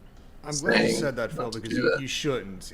When I was, well, that's just idiotic. That's as stupid as the people who say that an actor can't act like a different sexuality. I mean, that's the entire point of the profession. What I'll argue for those people a little bit. Just hear me out for. When I was writing the Aggie books, the Technomancer prequel books, and I wanted to write this character, this I had this concept for this girl in my head, and I talked to some of my female friends about it specifically, and they said, "Don't do it, because you're just going to write a guy with boobs," because that has been their experience. Because because like a lot of times when a guy writer writes a girl, he writes a action guy, like Die Hard with boobs, and that's how it always seems to come across. And you're not Right. going to write a female character. And so I took that as a challenge when I started writing. But what does it mean to be female? Well, you can talk about certain experiences, or you can talk about a person. You can I've gone through my mental issues. I've gone through my various issues with body dysmorphia and my when I used to make myself vomit, and so I wrote this character she has these issues because these aren't these are not germane to a gender. They're for everybody. And the people that have read it they came back to me later and said I was wrong and thank you. But I get why they argued for it, because they want. Sometimes people do want representation, but they don't want to I don't want a cool white guy that you happen to make black. I don't want a cool girl that was originally a guy, you just gender swapped it, because it comes across that way. But treat people as people, and they're going to come across that way, and people will respond to it. That's right. Well, the thing is I get people wanting representation. I understand that. I am a 6'1" female that is really a lot more into, my dad taught me wood burning. I used to go collect snakes, I go hiking and shit like that. I didn't do the traditional girl stuff. I tried doing dancing, and I hated it. I tried wearing dresses in pink, and I despised it. And so it's there are certain things that I get people wanting representation for, but at the end of the day, you got to treat your characters like characters. What is it that your person is supposed to be? Everybody has their own thing. I know plenty of guys who are completely straight, but are a lot more effeminate and really metrosexual and want to do themselves up and take longer to get ready than I do. And if we wouldn't talk about that. If you're treating everybody like an individual and you're giving them a personality and taking the time and the care to actually make them something that you would want to read, then you shouldn't have to worry about, is this going to come across, enough like a girl, even if you're not a girl. And if you really come down to a point where you're like, look, I put my character in this situation, this is the kind of personality she is, and I legitimately don't know how she would react to this, go find somebody. Go ask somebody. That's part of being a good writer, is doing your research. So if you're like, hey, this is what the background is on this character, this is everything that they've been through, what do you think their reaction would be to this situation? And ask a few different people to get kind of a perspective and go, okay, now I at least know where I can kind of go with it a little bit more if you feel like you're lost. But I've always hated the idea of, you can't write a girl because you're a guy. Why? Because I did that fucking stupid test thing, and it said I was more male than female. So I was 50-50. You were 50-50, yeah. I was 60-40 or something like that. I was like, damn! I can see it. That's mean. I get it. I get it. But, it's one of those things where I've never understood where people are like, this is a girl thing, and I'm like, but why? Because I know plenty of guys that are interested in that, and as a girl I'm not, so how is that a girl thing? It's a person thing. It might be a specific kind of trait. People that like certain kinds of things may behave a certain sort of way, but it's not based on gender, it's based on personality. So I have this alien I have this alien in my book, so who am I gonna ask? That's easy though. How would they react? Make it up. Make it up. That is easy. Well, There's just also a societal constraints, how people expect a girl or a guy to act in certain situations. If you have a character and they've been through I love action movies, but I don't love when it's just all John Wick is John Wick. I love John Wick from beginning to end. But there are moments where there's introspection. There's a few silent moments where he's sitting in a dark room or by himself, and you can just see, believe it or not, acting from Keanu Reeves, where he has this pathos, this pain that he's suffering through, and then he just continues to do what he does. When I watch Lethal Weapon, there's that scene where Mel Gibson is sitting there in his trailer alone, dead wife, and he just he's playing with that gun and he sticks it in his mouth and he stops himself and he just can't, because that is what that character is going through. You can take your action hero and have the little downtime and what are they thinking? Are they just when they're alone, do they just look at themselves naked and go I'm awesome? Or are they sad? Are they afraid? Are they actually terrified the whole time? What's that? That's what Phil does when he's I alone. mean, if I was built like a superhero, I would probably be naked all the time, but I'm not, so. I mean, that's all part of telling the truth with your story. Like, you've got to tell the truth with the story. You've also got to tell the truth about the characters. You know, blemishes and all. You know, Right. that's what makes them real. Like, none of us are perfect, and perfect characters, when they show up in fiction, they ring hollow. You know, they don't come across as real people. They don't come You across leave as Ray real Skywalker characters. out of this. You have thousands of YouTube channels pop up. See, exactly. Yeah. That's Right. That's exactly what I'm talking. You knew, you picked it up. You know, per prime example. You Like, just softballed it. It was everything easy. handled. Yep. Yeah. Yeah. I mean, that's the most recent example. I mean, those type of characters have been showing up forever. That's why it's a trope. Mm-hmm. That's why it's a terrible trope. But you know, I don't know. Again, I come back to like the more well-read you are, the more diverse characters you are exposed to. The more myopic the things that you see, the more you have blinders on. You're only going to see what's right in front of you, or put right in front of you. You know, think for yourself and question authority. That applies to the shit you read too. 100%. Don't read, your shit comes out flat. Your characters come out flat. You don't know people. You know, you don't have. Also, just study experiences. story structure. You know, it doesn't everything that doesn't have to be the hero's journey. It doesn't have to be a Dan Harmon story circle, but just even when you're watching a movie, reading a comic, you know, listening to an audiobook, read, watch how the story is being laid out. How would you do it differently? How could you? I mean, not in a critiquing kind of way, but in a play with it a little bit, because it's all your toys. You have unlimited budget in your brain to do with it as you will, and have tried new things. You know, if it doesn't work, you tried. You know, you can't fault somebody for trying. Absolutely. So, something that I was gonna mention, I got a random graphic novel that I saw. I don't even remember how I saw this. It was somebody had tweeted something out about it, and I ended up seeing this book by Zoe Thorogood, which is The Impending Blindness of Billy Scott, right? Yeah, So, I thought you were going to talk about the other crazy one. Oh, inventing incidents. Yeah. Let's talk about that one after. So this book was actually, like, I got it because it has really cool pages in it that, you know, this is an artist, and there's like really cool pages where she's got a ripped out piece of paper that she had sketched on. Because she ends up applying to try and get into an art gallery, and she gets accepted. The problem is she goes out to try and make pieces of art, because they wanted 12 new pieces of art from her for this gallery. So she goes out to try and make these pieces of art by herself in kind of a creepy alleyway.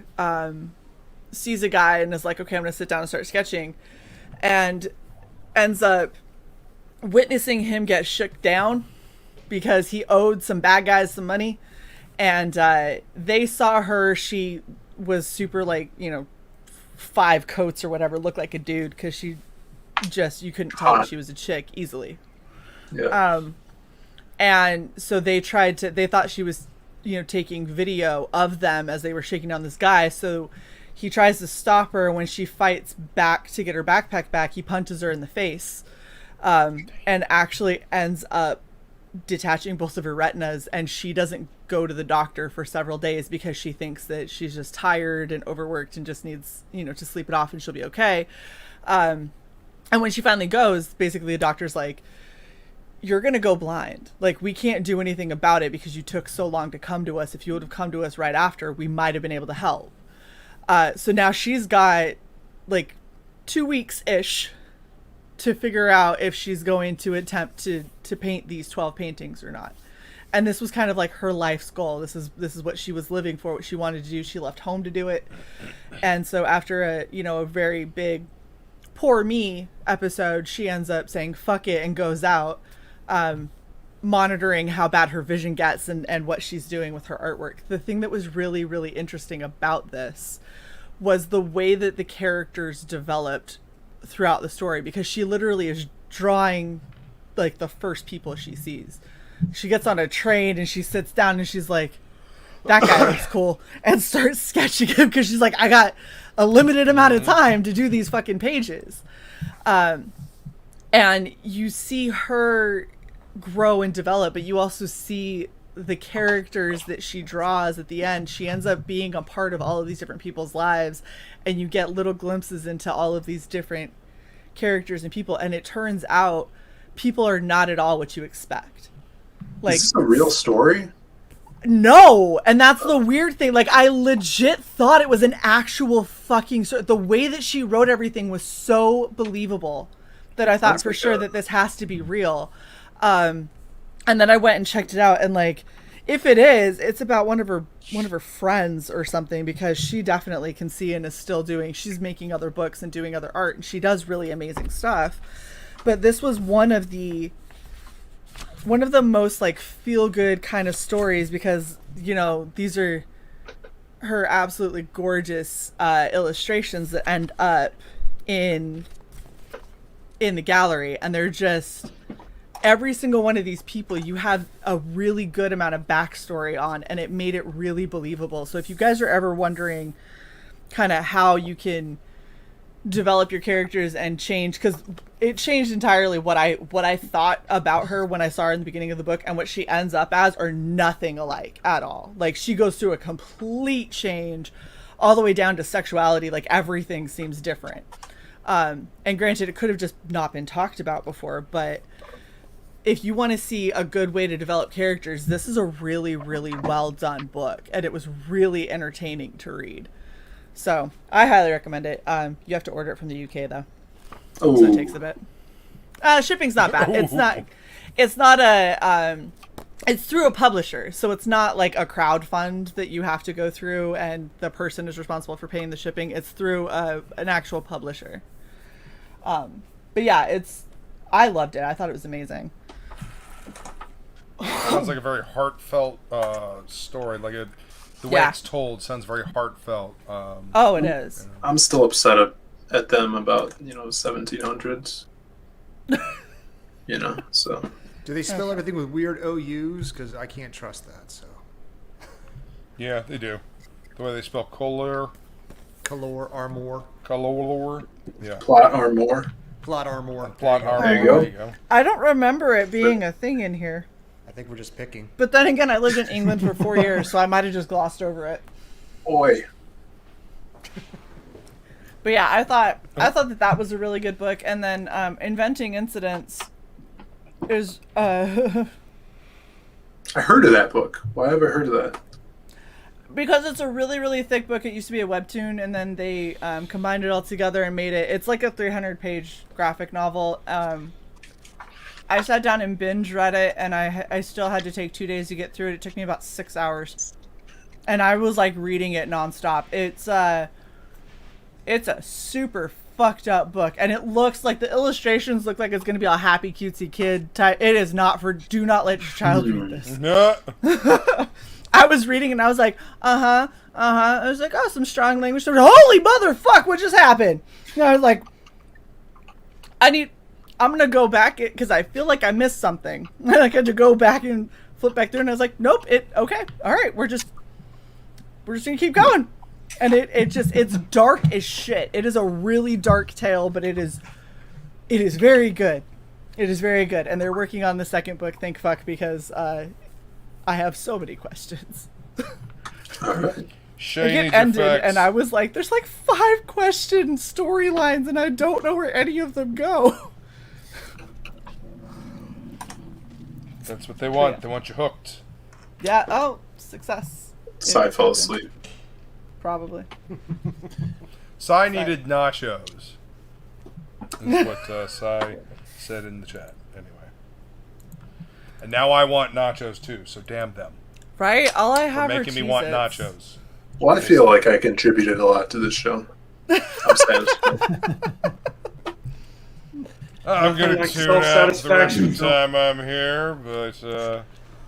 I'm glad you've satisfied yourself. Right? Yes. Well, I mean, honestly, unless you guys have any other kind of topic that you really want to talk about, I know this is a little bit of a shorter writing prose, but I feel like we had a lot of really good discussion that came out of it. So, anybody have any other topics or anything that they think would be interesting to talk about? Don't all talk at once. Fucking writers, man. I contributed so much. You did good, Phil. Good job. You get a gold star. Not that it's on a scale, but the rest of us are here and Phil's here. But not that it's on a scale. Not that it's on a scale. But if Why? it were, Because Phil just talked longer? Yeah. He has the best hair. I think I shortened my pauses between words. You did. I'm impressed with you. So I won't have to clip as much dead air out of a quote from this. Dramatic. You gotta admit, I at least did a good job because it doesn't sound like you paused, despite the fact that that clip is about 4 times longer than what it is in the intro. Yes. It's hard. Audio editing. Yeah, it is. Always a trip. All right, well, it definitely feels like, I feel like we ran our course this Saturday. We've had a couple of Sundays. See, I don't even know what fucking day it is. That's how bad it is. Nope. We've had a few Sundays off. I think this was a good way for us to get back into it, and I'm happy you guys are all here. So let's go around the room and let everybody kind of do their sign-off, and we will start with Mr. Jerry. Hey, I'm Jerry. I'm got Evermatter on Indiegogo right now, so if you want to go check that out, and I would appreciate it if you'd back it. And I hope that your imaginations come true and your dreams run wild. Oh. Nice. Gibby. Hi, Mike Gibson. You can find my books on Amazon or Audible. MK Gibson. If you like sci-fi, fantasy, comedy, demons, hell, action, adventure, or just some straight up weirdo villain laughs, you can find my books there. So, or just find me on MK Gibson on Facebook. So, Heck yeah. John Hervey. John Hervey, you can find me on Twitter and on YouTube at Beyond Time Inc. I currently have in demand Magna, The Last Pantheon, Volume Number 1. With some pretty badass beanies. You can join the beanie crew. Oh. Mm-hmm. And an awesome ginger. Just Lukey. You can find me at Death Metal Hero on YouTube and Twitter and Instagram. I did a sing-along of Doom this evening, and it felt good to get back into it. I could definitely tell the voice is a little raw. I'm probably gonna not have a voice tomorrow, but it'll be fun.